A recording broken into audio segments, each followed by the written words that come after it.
Pemirsa, penangkapan teroris di Sibolga, Sumatera Utara dengan segala insiden yang menyertainya mengagetkan banyak pihak. Kapolri Jenderal Tito Karnavian juga menyebutkan ini merupakan bagian dari ISIS. Lantas seberapa kuatkah jaringan ini di Indonesia? Sudah bersama kami Direktur Pencegahan Badan Nasional Penanggulangan Terorisme Brigjen Pol Hamli. Selamat pagi, Brigjen Hamli. Pagi, Mbak. Iya, ini sudah ada jaringan Sibolga. Sudah lamakah jaringan ini diintai? Soal pengintaian jaringan Sibolga ini memang berawal dari temuan teman-teman di lapangan, dari laporan intelijen dan baik online maupun offline. Itu teman-teman sudah menemukan kira-kira sebulan sebelum Maret ini. Nah, kemudian dari jaringan yang ada di Lampung, nah mereka mengembangkannya. Nah, maka dari kembangan di Lampung ini ditangkap beberapa orang, ya. Mulai dari Putra, Syarifuddin, kemudian ditelusuri lagi pengembangannya, kemudian Sibolga. Maka Jadi ditangkaplah, mereka ke atas, ke utara begitu ya? maka ditangkaplah Abu Hamzah ini.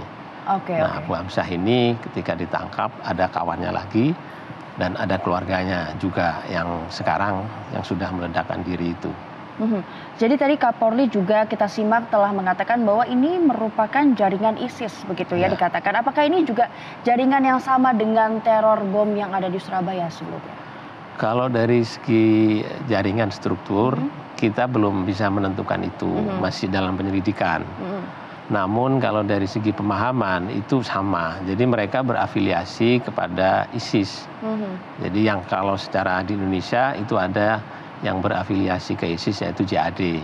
Meskipun JAD itu sendiri sudah divonis dilarang di Indonesia ini. Tapi untuk dipastikan tadi jaringan yang di Lampung ini berkaitan ya Pak ya, karena itu yang menemukan jaringan Sibolga ini. Iya, betul. Akarnya dari situ berarti. Nah, kalau kita berbicara tentang ISIS, bagaimana sekarang kita bisa memetakan jaringan ISIS di Indonesia? Karena tadi di Jawa Timur, di Lampung, di Sumatera Utara ini menyebar begitu. Iya. Jadi semenjak divonisnya Jamaah Ansarud Daulah sebagai organisasi terlarang di Indonesia, maka mereka secara struktur mereka membubarkan diri secara struktur. Namun secara non struktur mereka tetap jalan ya.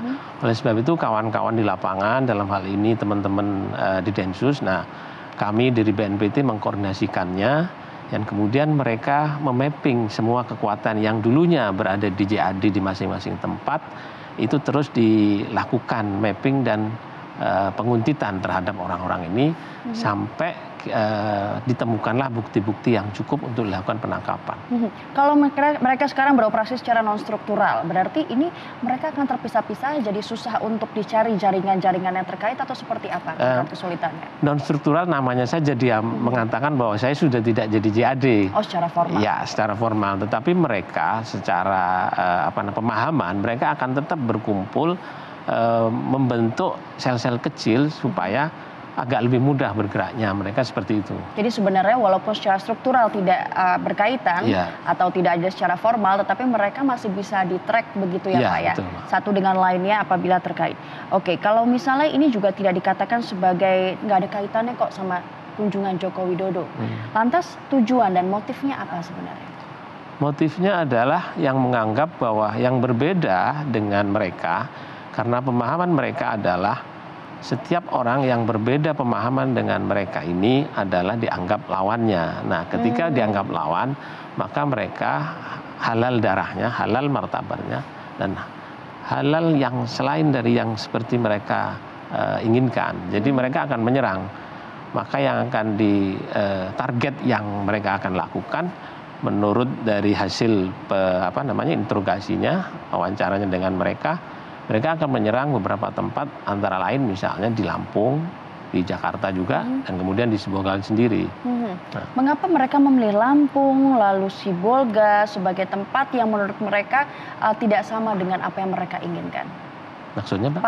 Pahamnya seperti apa sehingga mereka menyerang sejumlah daerah tersebut? Pertama, tempat-tempat yang mereka anggap yang akan melakukan serangan kepada mereka. Dalam hal ini adalah kepolisian. Maka target berikutnya adalah kantor-kantor polisi sendiri, kemudian yang berbeda, itu ada gereja yang mungkin mereka akan lakukan juga dari hasil penelitian itu.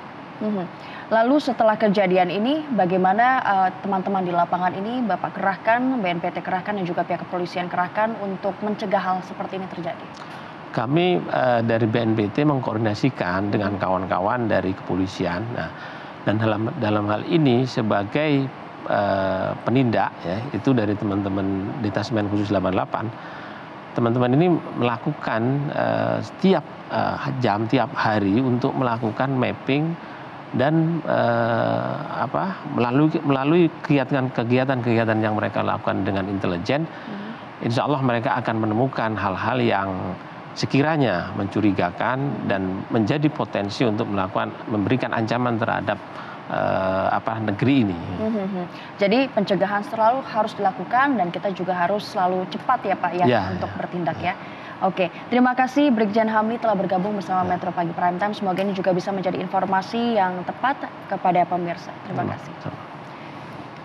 Dan pemirsa, sejumlah informasi penting lainnya akan kami ketengahkan usai jeda pariwara berikut ini. Tetaplah di Metro Pagi Prime Time.